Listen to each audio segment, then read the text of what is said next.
ఆచార్యం కేశవం బాదరాయణం సూత్రభాష్యకృతౌ వందే భగవంతౌ పునః పునః సద్గురుం సచ్చిదానందం సాధువర్యం సనాతనం సద్వేదాంత ప్రవక్తారం సదా స్వాంతే స్మరామ్యహం.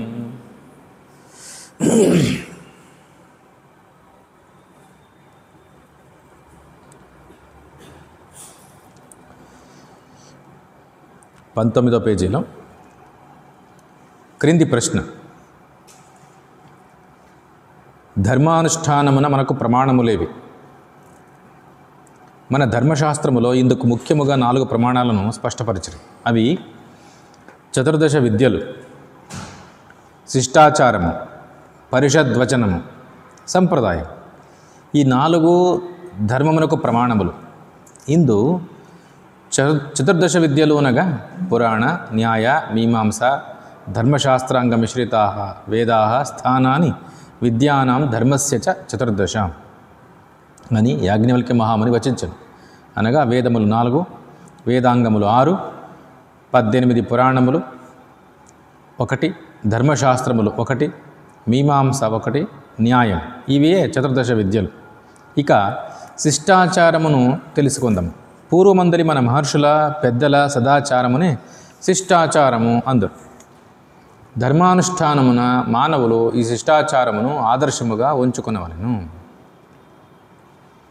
స్వామి, అనేక సార్లు శిష్యులైన వారు కూడా ధర్మమును అతిక్రమించి దురాచార పరులైనట్లు గలదు. పరశురాముడు తన తల్లిని చంపెను, దేవేంద్రుడు అహల్యాదేవిని, చంద్రుడు తారను అక్రమముగా పొందినట్లు గలదు, విశ్వామిత్రుడు క్షామకాలమున శునకమాంసము తిన్నట్లు గలదు. ఇట్టివి మహర్షులలో ఎన్నో కలవు. కావున శిష్టాచారము ప్రమాణము కాజాలదు కదా. మంచి ప్రశ్న. ఈ విషయమున తైత్రీయమున ఇట్లు కలదు: యాని అస్మాకగం సుచరితాని తాని త్వయోపాస్యాని నో ఇతరాణి. శిష్టులై ఉన్నను వారు వారి సుచరితములను, శీలమును మాత్రమే మనం అనుసరింపవలనే కానీ దుశ్చరితములను అనుసరింపరాదు. కావున స్మృతికారులు నదేవ చరితం చరేత్ అని హెచ్చరించరి.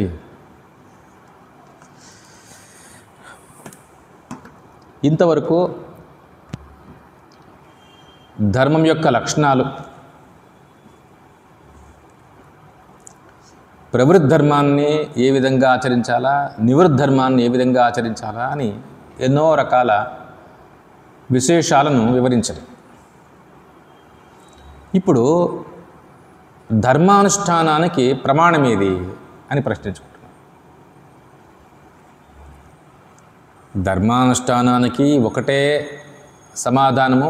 ప్రమాణము అంటే శాస్త్రమే ప్రమాణం, అంతే. కానీ శాస్త్రం ఎంతుంది?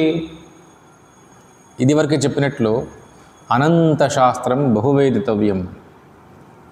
ఇదంతా ప్రమాణము అంటే మనము ఎట్లా గుర్తించేది ఇన్ని శాస్త్రాలను? మొదట ఇవన్నీ అధ్యయనం కావాలా? ఎందుకంటే మొదట్లోనే ప్రశ్నించుకొని చెప్పింటారు. శాస్త్రం అనంతంగా ఉంది, దీని అంతా అర్థం చేసుకొని ధర్మాచరణ చేస్తాను అంటే ఇది కల్లా సాధ్యం కాదు. ఎందుకంటే ఈ రోజుల్లో మనిషి ఇంత స్పీడ్గా ఉన్నటువంటి వ్యక్తి శాస్త్రాన్ని అంతా అర్థం చేసుకుని ధర్మాన్ని ఆచరించేది అంటే ఎప్పుడు సాధ్యం కావాలి? ఇది ఏంది ప్రమాణం అంటే ఆధారం అంతా. ఇప్పుడు శాస్త్రమే ధర్మాన్ని చెప్తుంది అంటే ధర్మాన్ని చెప్పడానికి శాస్త్రాన్ని ప్రమాణంగా తీసుకున్నారు. అంటే ధర్మజ్ఞానానికి శాస్త్రం ప్రమాణం, రూపజ్ఞానానికి కన్ను ప్రమాణం. అట్లా ధర్మజ్ఞానానికి శాస్త్రం ప్రమాణం. ఏ ధర్మమో ఏది అధర్మం నిర్ణయించేది ఎవరు అంటే శాస్త్రం నిర్ణయించాలి. కానీ ఒక్క సమస్య ఏమి అంటే శాస్త్రము అంటే ఏది? ఉదాహరణకు వేదము. దీన్ని అర్థం చేసుకునేవాళ్ళు ఎవరు? అధ్యయనం చేసేవాళ్ళు ఎవరు ఈ రోజుల్లో? పోనీ దాని తర్వాత ధర్మశాస్త్రాలు ఉన్నాయి. ఇవి ఒకటే చెప్పింటే, ఒకే ధర్మశాస్త్రం అయి ఉంటే అందరూ దాన్ని అనుసరించండి అని చెప్పచ్చు. కానీ యాజ్ఞవల్క్య స్మృతి, పరాశర స్మృతి, జైమిని స్మృతి, అత్రి స్మృతి, మనుస్మృతి, శంకులిఖిత స్మృతి, గౌతమ స్మృతి అని ఇట్లా దాదాపు ఈ రోజుల్లో 30-40 స్మృతులు దొరుకుతున్నాయి. ఇవన్నీ ఒకటి పెద్దవి, చిన్నవి ఇట్లా ఉన్నాయి గ్రంథాలు. వాటిల్లో అయినా ఏకమతం ఉందా అంటే ఉండదు. ఎన్నో విషయాల్లో ఒక ధర్మశాస్త్రంలో ఒక వాక్యము ఒక విషయాన్ని గురించి చెప్తే ఇంకొక ధర్మశాస్త్రము ఇంకో రకంగా చెప్పినట్టు. దీన్నే ఇదే గ్రంథంలో ఒక చోట చెప్పారు, తర్కో ప్రతిష్ఠ శృతయో విభిన్నా నైకో ఋషిర్యస్య మతం ప్రమాణం అని. ఒక ఋషి యొక్క అభిప్రాయం ప్రమాణం కాదు. ఎందుకంటే ధర్మాన్ని గురించి తెలుసుకోవటానికి ఒక ఋషి ఏం చెప్తున్నాడో ఇంకో ఋషి వేరే కాలంలో దాన్ని అనుసరించి దేశకాలాలను అనుసరించి ఈ సాధన ధర్మాన్ని కొంచెం మార్చి అక్కడ ఆ రోజుల్లో అప్పుడు ఆ మనుషులు అనుసరించగలిగే ధర్మాన్ని తయారు చేసి ఇవ్వాల్సి వస్తుంది, తప్పదు. ఈ రోజుల్లో కూడా అట్లే ఉంది పరిస్థితి. ఇప్పుడు కూడా ఏ మహాత్ములో దీన్ని బాధ్యతగా తీసుకుని ఈ రోజుల్లో ఉండే మనిషి ఏ విధంగా జీవించాలో చెప్పాల్సి ఉంది. ఎందుకంటే ప్రతి కాలంలోనూ ఋషులు ఎందుకు ధర్మశాస్త్రాలు రాశారు అంటే ఇదే కారణం. కొంచెం మార్పు చేస్తున్నారు. 60-70 ఏళ్ల కింద ఏ రాజ్యాంగం ఉండిందో భారతదేశానికి ఈరోజు అదే లేదు. ఎన్నో సవరణలు జరిగినాయి, 100కు పైగా సవరణలు జరిగినాయి. మార్చాలి. అవును, సాధన ధర్మం మాత్రం. సాధ్య ధర్మ సాధన ధర్మ రెండు చెప్పుకున్నాం కదా. సాధ్య ధర్మం మారదు. సాధ్య ధర్మము అంటే తత్వం, పరమార్థం. దాన్ని అందుకునే మార్గాలు ఇవి మారుతాయి. ఒక సిటీకి వెళ్ళాల మనిషి అంటే ఆ సిటీ మారదు, కానీ ఆ సిటీకి పోయే దారులు మారచ్చు. మైసూర్ అయితే అదే మైసూరే, స్వామివారి కాలానికి ఏది మైసూరే ఇప్పటికీ అదే మైసూరే. అదే డెవలప్ అయి ఉండొచ్చు, కానీ అక్కడ చేరుకునేకి ఇక్కడ నుంచి మార్గాలు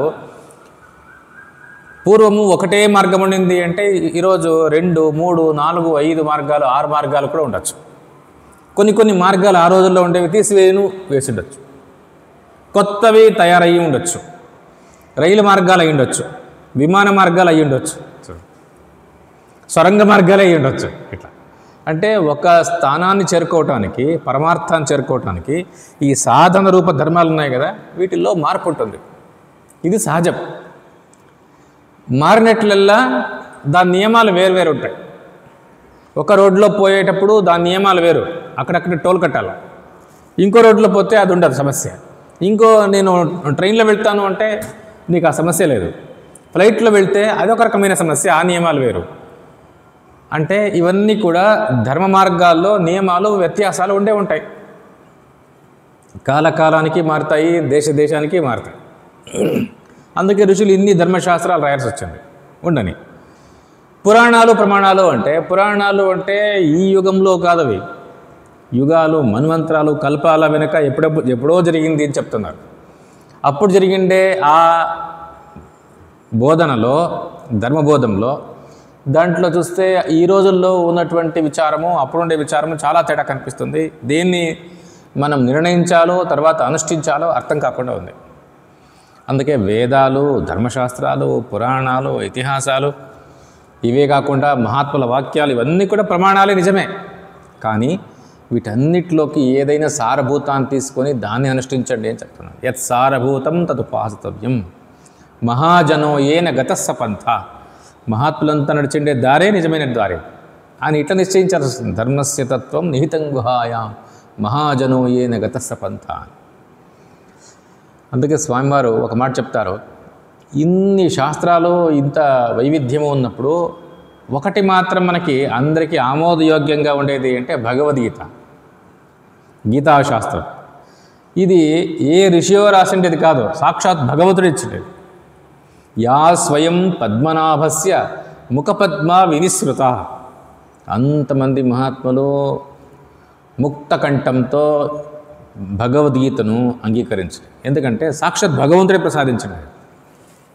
ఒక ఋషి తయారు చేసింటే ఏమవుతుంది అంటే మనిషి కాబట్టి ఏదో ఒక తేడా వచ్చింది కాలానికి, దేశానికి. ఇది ఎట్లా కాదు, సాక్షాత్ భగవంతుడే తానే మొత్తం శాస్త్రాన్ని తనకు అత్యంత ప్రియతముడైనటువంటి స్నేహితుడికి చెప్పిండే మాట. తేడా ఇది.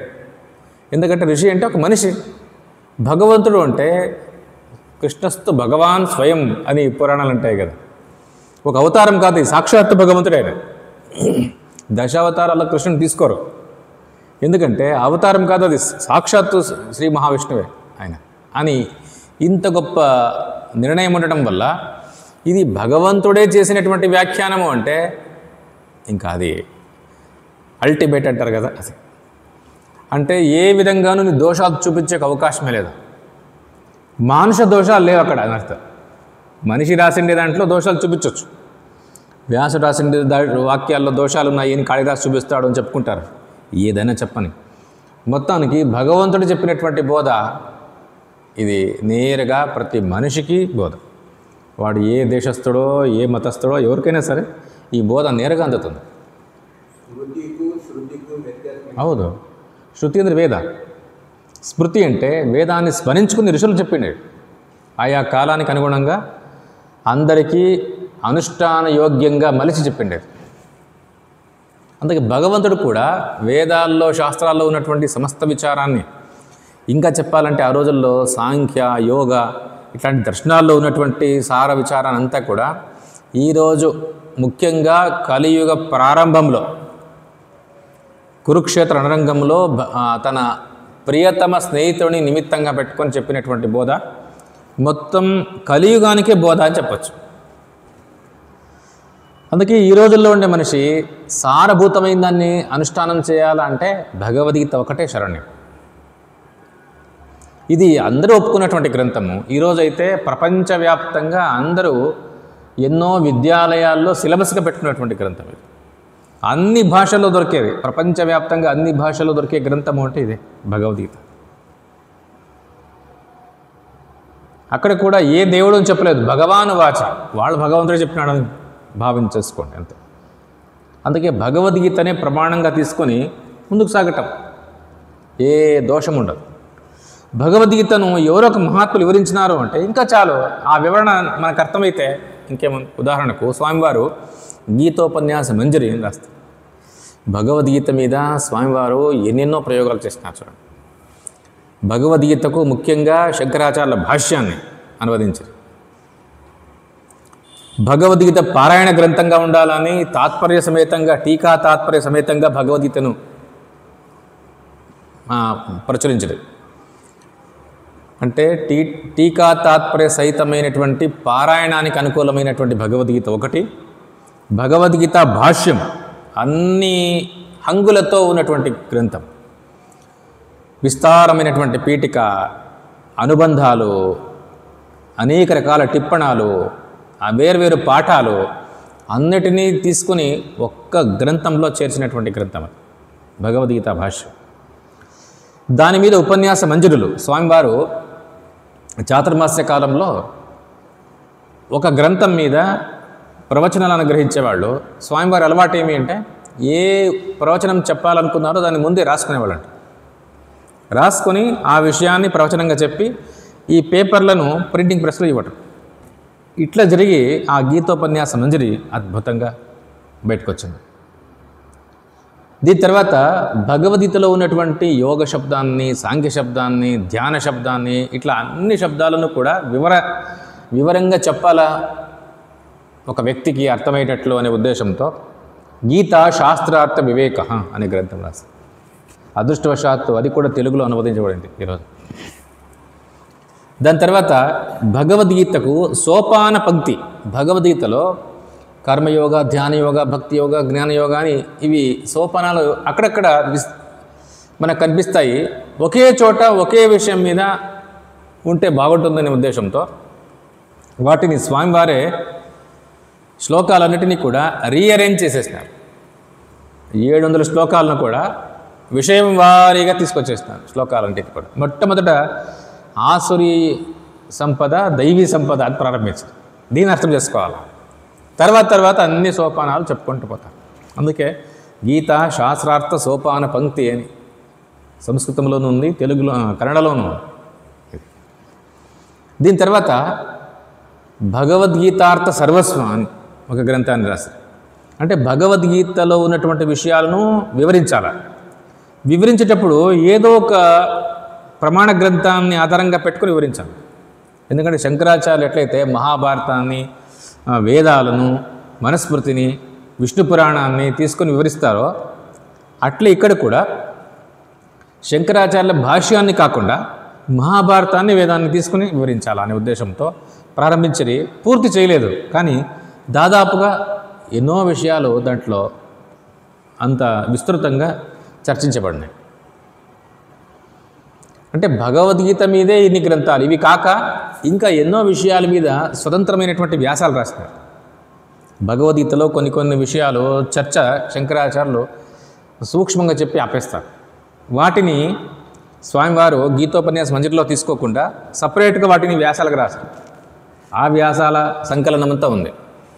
ఇట్లా భగవద్గీత మీదే ఇన్ని ప్రయోగాలు జరిగినాయి ఆ రోజుల్లో ఉండని. అంటే భగవద్గీత ఒకటే నీకు సంపూర్ణ శాస్త్రం అవుతుంది. భగవద్గీత అంటే ఒక పాట, గీత అంటే పాట అని అర్థం. భగవద్గీత ఒక పాట అంటే ఇది శాస్త్రం ఎట్లయితుంది అని మనకి ఆశ్చర్యమవుతుంది. శాస్త్రం అంటే దానికి కొన్ని లక్షణాలు ఉండాలి కదా. మనధర్మశాస్త్రాన్ని శాస్త్రం అన్నారు అంటే నిజమే, దానికి ఒక విషయ సూచిక ఉంటుంది. ఎన్నో విషయాలు క్రమంగా అమర్చబడి ఉంటాయి. ఎన్నో విషయాలు చెప్పాలనుకుంటా ఉంది, ఎన్నో అధ్యాయాలు చెప్పాలనుకుంటా ఉంది. ఇది అట్లే కాదు, ఇద్దరు ఫ్రెండ్స్ మాట్లాడుకున్నటువంటి విషయాలు అంతే, ఒక గానం అంతే. దీన్ని శాస్త్రం అన్నారా అంటే అన్నారు మన మహాత్ములు. తదిదం గీతాశాస్త్రం సమస్త వేదార్థ సార సంగ్రహభూతం అని శంకరాచార్య లాంటి మహాత్ములు దీన్ని ఎంతగా గొప్పగా వర్ణిస్తారు చూడండి. కాకపోతే దుర్విజ్ఞేయార్థం ఉంది. ఆ రోజుల్లో దీన్ని ఇష్టానుసారంగా అర్థం చేసుకున్నారు ఎవరికి వాళ్ళు అని. కానీ దీన్ని సంప్రదాయ పరంపరలో ఏ ఒక విచారణ వచ్చిందో దాన్నే తీసుకుని శంకరాచార్యులు ఇదిగో సంక్షిప్తంగా భాష్యాన్ని రచించరి తెలుస్తుంది. ఏదేమైనా భగవద్గీత ఒకటే మనకు అత్యంత ప్రామాణికమైనటువంటి గ్రంథము, ధర్మానుష్ఠానం. ఇది వరకే చెప్పినట్టు ఒక విషయం మనకు కనిపిస్తుంది. ధర్మాన్ని గురించి చెప్పేటప్పుడు ధర్మము 2 రూపాల్లో ఉంది, ప్రవృత్తి ధర్మము, నివృత్తి ధర్మము అని చెప్పారు. ఇదే వేదాల్లోనూ ఉంది. అదే వేదాల్లో ఉన్నటువంటి 2 ధర్మాలనే, ధర్మద్వయాన్నే శంకరాచార్యులు కూడా ఇక్కడ భగవద్గీతలో ఉంది అని చెప్పారు పీఠికలు. ప్రవృత్తి లక్షణో ధర్మ నివృత్తిశ్చ విభాషిత. భగవద్గీతలు ఎక్కడ చూసినా కూడా ప్రవృత్తి ధర్మ అనే శబ్దము కనిపించదు, నివృత్తి ధర్మ అనే శబ్దము కనిపించదు. మరి శంకరాచార్యులేమో ఈ 2 ధర్మాలు దీంట్లో ఉన్నాయి అంటున్నారు. ఇది ఎట్లా నిర్ణయం తీసుకోవాలా, అది ప్రశ్న వస్తుంది. నిజానికి శంకరాచార్యులు ఏం చెప్తున్నారు అంటే వేదాలన్నీ ఈ 2 ధర్మాలని బోధిస్తూ ఉంది అనేది నిజం. వేదాలను వ్యాఖ్యానించినటువంటి భగవంతుడు. ఎందుకంటే వేదాలను వ్యాఖ్యానించాలా అంటే పురాణాలన్నీ కథారూపంగా వ్యాఖ్యానించినాయి. ఎంతోమంది మహాత్ములు, పండితులంతా కూడా, దార్శనికులంతా కూడా తర్కరూపంగా వ్యాఖ్యానించినారు. భగవంతుడు అనుష్ఠానయోగ్యంగా వ్యాఖ్యానించినాడు దీన్ని. వేదం చూస్తే అంత విస్తారంగా అనంతంగా ఉంది, భగవద్గీత చిన్నది కదా అంటే వ్యాఖ్యానం పెద్దగా ఉండాలి కదా. ఎందుకంటే మూల గ్రంథము చిన్నగా ఉండి వ్యాఖ్యానం పెద్దగా ఉండాలా.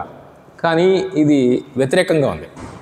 మూల గ్రంథమైనటువంటి వేదమంతా కూడా విస్తారంగా ఉంది, భగవద్గీత అనేది దాని వ్యాఖ్యానం చిన్నగా ఉంది. ఇది ఎట్లా సాధ్యమో అంటే మరి ఈ రోజుల్లో ఉండే మనిషికి అనుకూలంగా, వీడికి అనుష్ఠానయోగ్యంగా పరమాత్మయే వ్యాఖ్యానించిండే తీరు. అఘటిత ఘటనా సమర్థుడు భగవంతుడు. అంత విస్తారమైన వేదాన్ని, అనంతమైన వేదాన్ని ఇంత చిన్న గ్రంథంలో వ్యాఖ్యానించినాడు అంటే అవును సాధ్యం, ఆయనకు సాధ్యం. అది ఏది జరగడానికి సాధ్యం కాదో అది జరిగింది అని అర్థం. ఎందుకంటే అంత పెద్ద గ్రంథాన్ని నీవు వ్యాఖ్యానిస్తే ఇంకా పెద్దది కావాలి కదా, అట్లా కాలేదు. అది విస్తారమైన వేదం, అనంతావై వేదాహ అంటారు. అంత విస్తారమైనటువంటి వేదము ఇంత చిన్న గ్రంథంలోకి వచ్చేసింది భగవంతుని నోట. యా స్వయం పద్మనాభస్య ముఖపద్మ వినిశ్రుత. ముఖపద్మము నుంచి జాలువారినటువంటి వాక్యాలు అన్నట్టు. అందుకే ఈరోజు కూడా భగవద్గీతను వింటే చాలు ఏదో ఆనందం కలుగుతుంది. ఆ భగవద్గీతలో ఈ ధర్మద్వయం ఉంది, ప్రవృత్తి ధర్మ, నివృత్తి ధర్మ. అంటే మొత్తం వేదం యొక్క విషయమంతా కూడా ఈ ఒక్క భగవద్గీతలో చేరిపోయింది. కానీ ఒకటేమి, ప్రవృత్తి ధర్మ అనే మాట, నివృత్తి ధర్మం అనే మాట శ్లోకాల్లో లేదు, భగవద్గీత శ్లోకాలు. శంకరాచార్యులు అయితే అదే ఉండేది దీంట్లో అంతా కూడా. అంటే అదే ఉన్న దాన్ని వేరే పేర్లతో పిలిచినారు భగవంతుడు. ఉదాహరణకు కర్మానుష్ఠాన, కర్మోపాసనలు, ఇది ప్రసిద్ధం.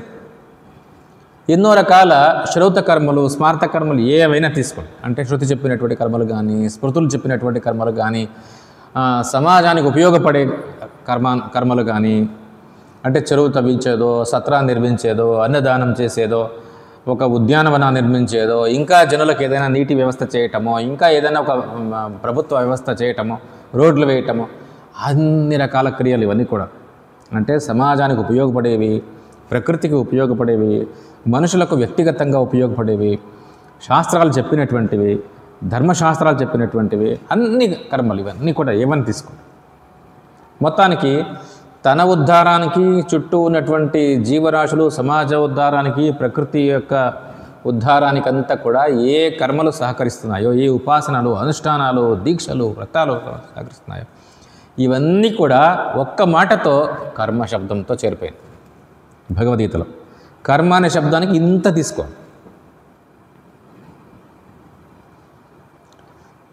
కర్మ అనే శబ్దానికి ఏదో ఒక భాగాన్ని మాత్రం తీసుకోకూడదు, వీటిలో అన్నీ తీసుకోవాలి. ఇవన్నీ దీన్నంతా కూడా ఇదే కర్మలో ఉపాసన కూడా చేరిపోయినాయి. ఎందుకంటే ఉపాసన కూడా మానసిక కర్మ. అది కర్మ ఉపాసన సపరేట్ పెట్టుకోవాల్సిన అవసరం లేదు, అంత కర్మే. ఈ కర్మలను అంటే ఇన్ని రకాల పనులను మనిషి ప్రయోజన దృష్టితో చేయటం ఒకటి, ప్రయోజనాన్ని ఆశించకుండా చేయటం రెండవది. చూడు, రెండే మార్గాలు నీకు ఉండే అవకాశాలే ఉండేది. రెండు ఇన్ని రకాల కర్మల్లో నీ చేతనైనంత కర్మ నీవు చేయాలా. చేయటంలో ఏమవుతుంది, రెండే అవకాశం ఉన్నాయి. ఒకటి, నీవు ప్రయోజనాన్ని ఆశించి చేయాలా, ప్రయోజనాన్ని ఆశించకుండా చేయాలి. దీన్ని అన్నారు ప్రయోజనాన్ని ఆశించి చేయగలిగితే దీన్ని ప్రవృత్తి ధర్మ అన్నారు. ప్రయోజనాన్ని ఆశించకుండా చేయగలిగితే దాన్ని నివృత్తి ధర్మ అన్నారు వేదాల్లో. భగవద్గీతలు ఏమన్నారు అంటే నీవు ప్రయోజనాన్ని చేయగలిగితే ఇది సకామ కర్మ, నీవే విధంగానూ ప్రయోజనాన్ని ఆశించకపోతే అది నిష్కామ కర్మ. దీన్నే నిష్కామ కర్మనే కర్మయోగ అని కూడా పిలుస్తారు. సకామ కర్మ, నిష్కామ కర్మ. సకామ కామ అంటున్నాం కదా, అదే ప్రయోజనం. అలా ఇవాళ ఉపాసన కర్మలకు బంధుపెట్టుకోవాలి. ఎందుకంటే ఉపాసనలు కూడా మానసిక క్రియలు కాబట్టి అవి కూడా కర్మ శబ్దంలోకి వచ్చేసినాయి. అన్నిటినీ కర్మలే, అన్నిటినీ పనులే అనుకుంటే వాటిని నీవు సకామంగా చేస్తావు లేదా నిష్కామంగా చేస్తావు, రెండే ఆప్షన్స్ ఉండేవి, అవకాశాలు. కామ అనే శబ్దానికి అర్థమే ప్రయోజనం. ప్రయోజనం నీ వైయక్తిక ప్రయోజనం లేదా నీ కుటుంబానికి ప్రయోజనం అని అర్థం. ప్రయోజనం అంటే నువ్వేం చేసినా కూడా దానివల్ల నాకు వచ్చిండే ప్రయోజనం ఏమేమి చూస్తావు కదా, ఇదే కామ. ప్రతి వ్యక్తి ఇట్లే చూస్తాడు. భగవద్గీతలో పరమాత్మ దీన్ని అంటాడు, నీవు కోరొద్దు, నాకేమీ అనుకోవద్దు. నీవేం చేస్తావో లోకానికి ఉపయోగపడే సమస్త కర్మలు, నీ చేతనైనటువంటి కర్మలు ఏమున్నాయో అన్నీ చెయ్యి. అవి నీ స్వకర్మలు, అంటే నీ చేతనైనటువంటి కర్మలు. ఒక మనిషి అన్నీ చేయలేడు కదా, వాడి గుణాలను, వాడి క్రియా సామర్థ్యాన్ని, గుణకర్మ అనుసరించి వాడు కొన్ని ఎన్నుకొని చేస్తాడు. వీటిల్లో అవి వీడికి స్వకర్మ. దీన్నే శాస్త్రాలు చెప్తున్నాయి కాబట్టి అవి స్వధర్మ. కర్తవ్యతా దృష్టితో చేయగలిగితే అది స్వధర్మ. వీటిని ఫలదృష్టితో చేయకూడదు. ఫలదృష్టితో ఎందుకు చేయకూడదు అంటే ఎప్పుడైతే మనిషికి ఫలదృష్టి వస్తుందో ఈ కర్మ పూర్ణంగా చేయలేడు. ఫలం ఎంత లభిస్తుందో అంతే చేస్తాడు. అది ఒక వ్యక్తి అన్నసత్రాన్ని నిర్మిస్తాడు, సమాజానికి ఉపయోగపడేది. ఈ రోజుల్లో మనం చూస్తున్నాం కదా, ప్రభుత్వం వాళ్ళే ఎన్టీఆర్ క్యాంటీన్లో, ఇందిరా క్యాంటీన్లో చేస్తారు. ఒక అన్నసత్రాన్ని నిర్మిస్తారు అనుకోండి. ఒక వ్యక్తి అన్నసత్రాన్ని నిర్మిస్తున్నాడు అంటే ఇదొక కార్యం, కర్మ. ఇది దీనివల్ల నాకేదో ఉపయోగం కావాలా, నా పార్టీకి ఉపయోగం కావాలా, నా పార్టీ భవిష్యత్తుకు ఉపయోగపడాలా, లేకుంటే నాకేదో మంచి పేరు రావాలా, పోయిందంత. ఇది సకామై. దీన్ని భగవంతుడు వద్దు అంటాడు. నీ చెయ్యి సకామంగా చేయొద్దు, దీనివల్ల నాకేదో ప్రయోజనం కలగాలని చేయొద్దు. పూర్వం రాజులు కూడా ఇట్లే చేస్తుంటారు. దీనివల్ల ఏదో ప్రయోజనం కలగాల, నా పేరు కనిపిస్తుండాలి అన్ని చోట్ల. సహజంగా 199 మంది వాళ్ళు ఏ కర్మ తమ స్వకర్మగా స్వీకరించి చేసినా అన్నిట్లోనూ ఈ ప్రయోజన దృష్టి ఉంటుంది. శాస్త్రాలు దీన్ని తప్పలేదు, సరే చెయ్యి, దీన్ని ప్రవృత్తి ధర్మ అనేసి. నీవు సకామంగానే చేస్తావు, ప్రతి మనిషికి కామ కావాలా, సుఖ కావాలా, చెయ్యండి. నీవు సుఖాన్ని ఆ క్షణంలో వచ్చే సుఖాన్ని కామ అంటే జీవితాంతము నీకు ఆ కామాన్ని ఇవ్వగలిగినటువంటిదంతా కూడా అర్థ సంపాదన అవుతుంది. ఇదంతా ప్రయోజనమే, అర్థకామాలే ప్రయోజనం అంటే ఇంకేమో కాదు. తనకు ఉపయోగపడే కర్మలు, సమాజానికి ఉపయోగపడే కర్మలు, సకల జీవరాశులకు ఉపయోగపడే కర్మలు, ప్రకృతికి ఉపయోగపడే కర్మలు ఏమున్నాయో వీటన్నిటినీ కలిపి కర్మలు అన్నారు. వీటిల్లో నీవు ప్రయోజనాన్ని ఉద్దేశించి చేస్తున్నావు అంటే దీన్ని ప్రవృత్తి ధర్మ అన్నారు. ప్రయోజనాన్ని ఉద్దేశించకుండా నీవు చేస్తున్నావు అంటే దీన్ని నివృత్తి ధర్మ అన్నారు. దీన్నే సకామ కర్మ, నిష్కామ కర్మ, లేదా సకామ కర్మ, ఇది కర్మయోగ. చూడండి, ఇంతే చెప్తాను. భగవద్గీత ప్రవృత్తి ధర్మ, నివృత్తి ధర్మ అనలేదు, ఆ మాటలు వాడలేదు. మరి ఏం వాడుతూ ఉంది అది అంటే సకామ కర్మ, నిష్కామ కర్మ. భగవంతుడు సకామ కర్మ నిందించవద్దు, అది నీవు ప్రయోజనాన్ని ఆశించి చేయదు. ఎందుకు అంటే ఎవరు ప్రయోజనాన్ని ఆశించి ఇవి చేస్తారో అప్పుడు ఏమైపోతుంది అంటే ప్రయోజనం తక్కువ ఉంటే వీడు ఆ పని తక్కువే చేస్తాడు, ప్రయోజనం ఎక్కువ ఉంటే ఎక్కువ చేస్తాడు. మొత్తానికి పరిపూర్ణ దృష్టితో వాడు చేయడు, ఉత్సాహంతో చేయడు. దానివల్ల తనకు ఏ ఉపయోగం లేదంటే దాన్ని వదిలేస్తాడు. అది చాలా గొప్ప కర్మ, దాన్ని వదిలేస్తే కానీ.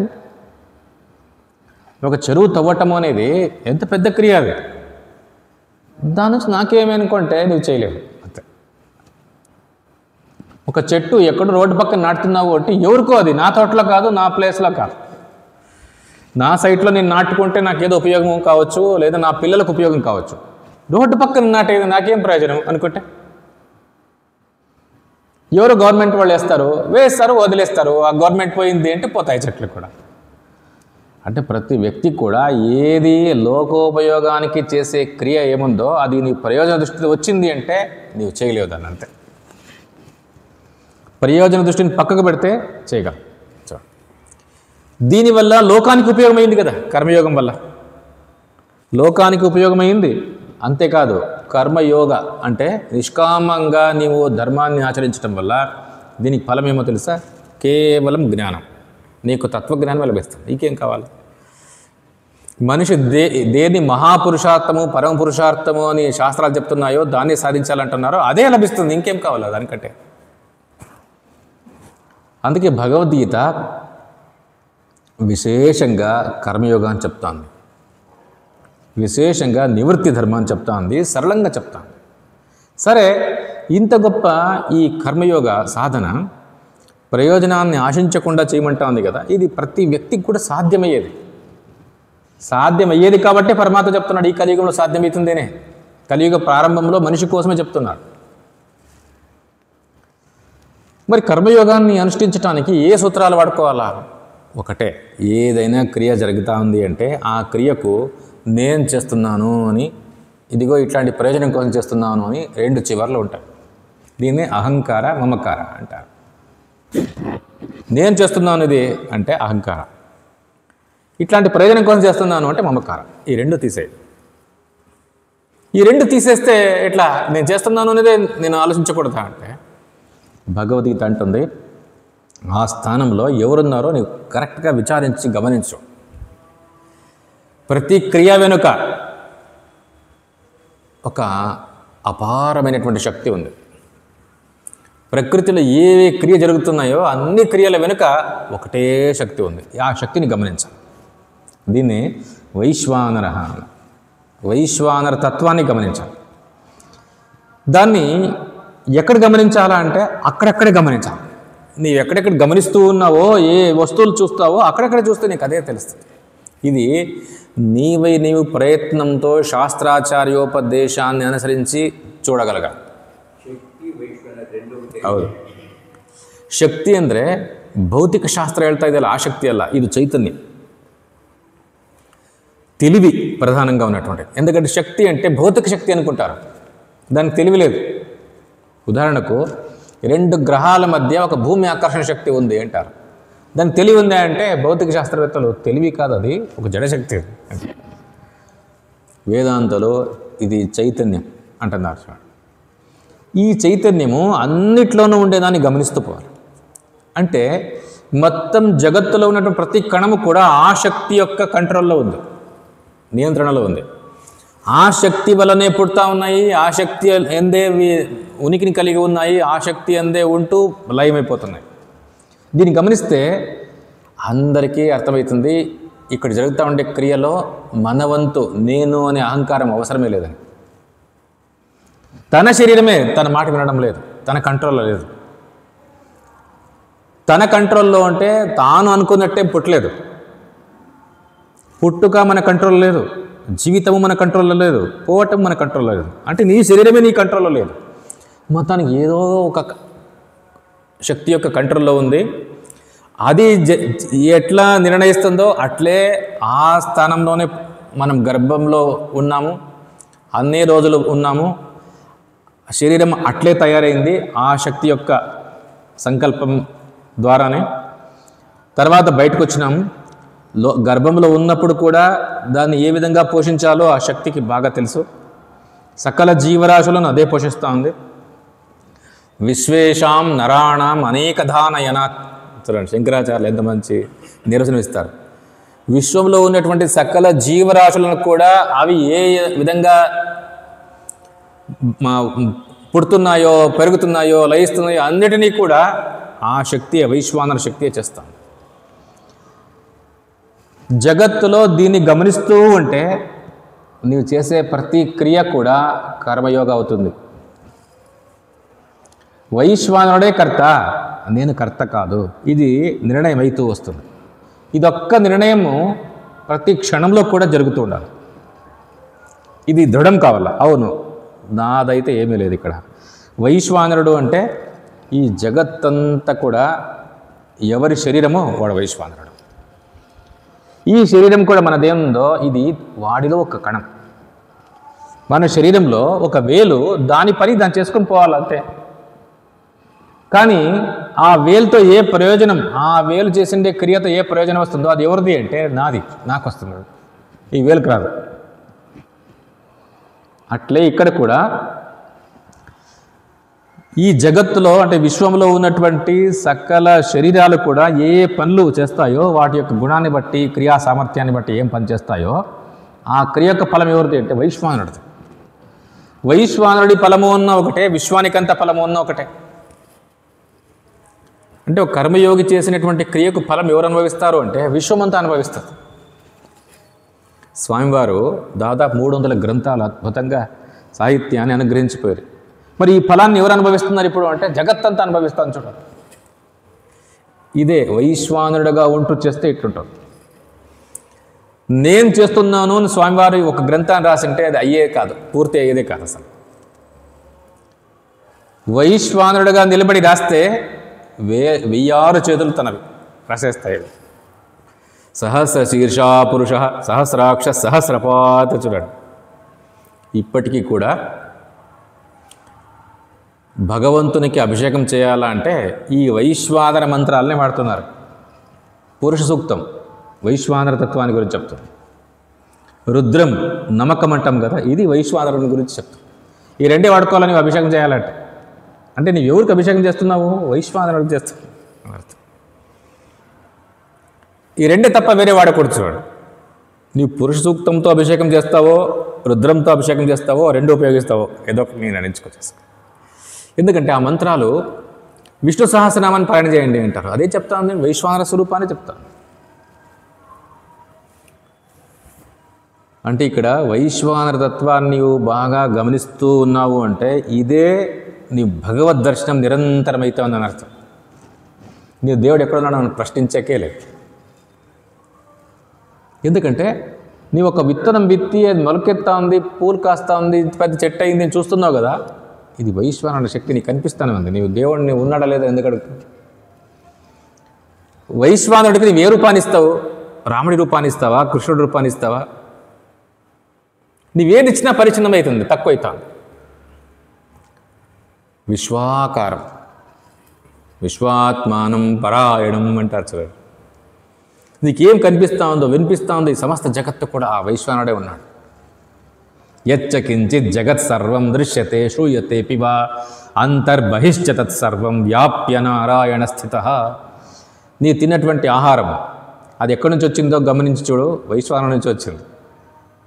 వైశ్వానుడి శరీరంలోనే ఇదిగో ఈ మట్టి, నీరు, గాలి, వెలుతురు అంతా ఉంది కదా, అన్నిటితోనూ తయారై ఇదిగో నీ చేతి వరకు అంది, లోపల పోయింది. అది మరలా జీవడం కావాలన్నా కూడా అహం వైశ్వానరో భూత్వా ప్రాణినాం దేహమాశ్రిత ప్రాణాపాన సమాయుక్త పచామ్యన్నం చతుర్విధం. మళ్ళీ అక్కడే అదే, అక్కడ కూడా ఆ వైశ్వానరుడే ఉంటూ దీన్ని పక్వం చేసి సకల అవయవాలకు శక్తినివ్వాల.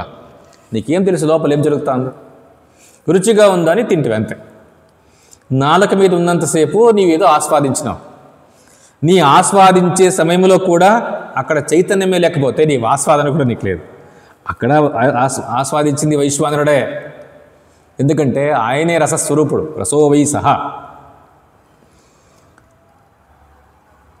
మత్త స్మృతి జ్ఞానం అపోహనంచ. నీకేదైతే జ్ఞాపకం వస్తూ ఉందో, జ్ఞాపకం రాలేదో మర్చిపోతా ఉన్నావో, నీవు వేదైష సర్వై అహమేవ వేద్య వేదాంతకృత్ వేద విదేవచ చెప్తున్నారు అంటే భగవద్గీతలో వైశ్వానరుడే ఇవన్నీ చెప్తా ఉండేది. భగవంతుని విశ్వరూపం అంటే ఇంకేమో కాదు, విశ్వమే తానయ్యి ఉన్నటువంటి రూపం వైశ్వానర తత్వం. ఇదే ఉపదేశం. ఈ సత్యాన్ని గుర్తుపట్టినాడు అంటే మనిషి, ఇదే నిరంతరం భగవద్ దర్శనం జరుగుతోంది. అంతటా భగవంతుని చూస్తున్నాడు. ఆగ్రహం లేదు, ఎక్కడో గుడిలో ఉన్నాడు అనే ఆగ్రహం లేదు. ఎందుకంటే తనలో ఉన్నాడు, సకల జీవరాశిలో ఉన్నాడు. వాటి పుట్టుకకు ఆయనే ఉనికి, ఉండడానికి ఆయనే. కరిగిపోయినా ఆయనలోనే కరిగిపోతా ఉన్నాడు. ఇక్కడ మరణం అనేదే లేదు, ఎందుకంటే నువ్వు ఎక్కడ పోతావో ఆయనలోనే ఉంటావు, అంతే కదా.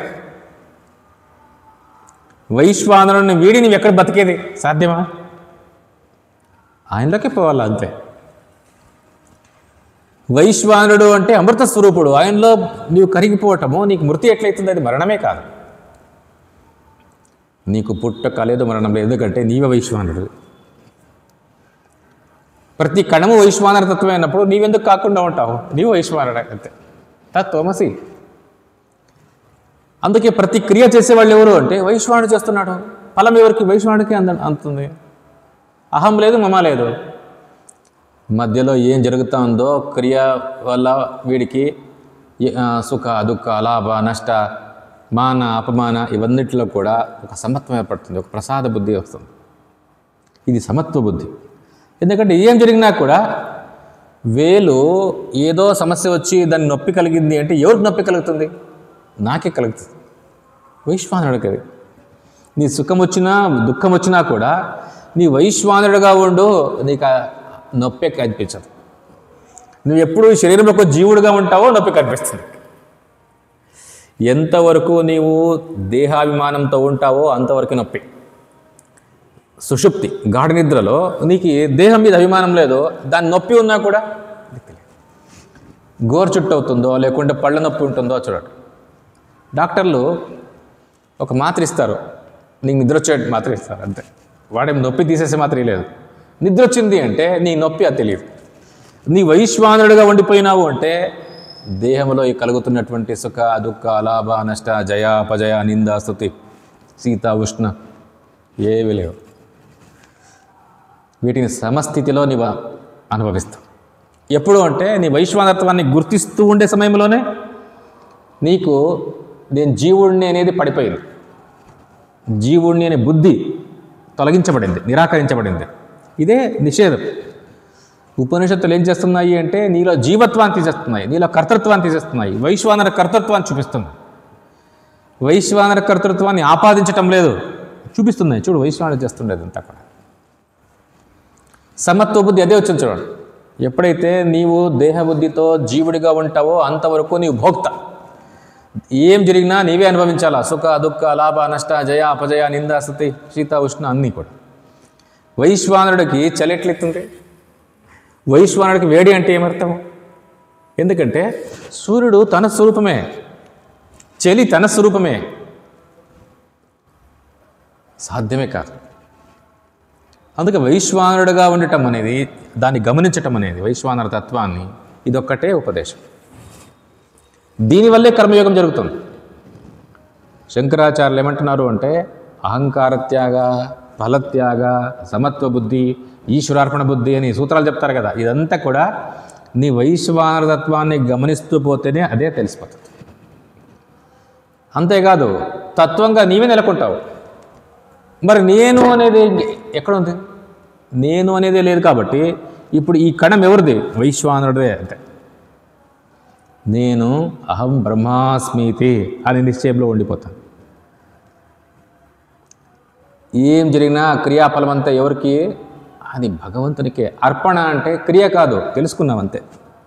ఈశ్వరార్పణ బుద్ధి అన్నారు. ఈశ్వరార్పణ అనే జ్ఞానం అది. నీవు ఈశ్వరార్పణం చేయాల్సిన అవసరం లేదు, అది ఆయనదే. ఎందుకంటే క్రియకు సమస్త శక్తిని సమకూరుస్తూ ఉండేది ఆయనే. అన్ని రకాల క్రియా కారకాలన్నీ కూడా ఆయనే. ఫలము నాదెట్లయితుంది? నేను అనేవాడికి ఉనికే లేదు ఇక్కడ. నేను అనే నిజతత్వం ఏది అంటే వైశ్వానర తత్వం మిగిలిపోయింది అంతే. ఈ సత్యాన్ని నీవు గుర్తిస్తూ ఉండటమే నీవు ఆ పరమార్థంలో ఉండటం అని అర్థం.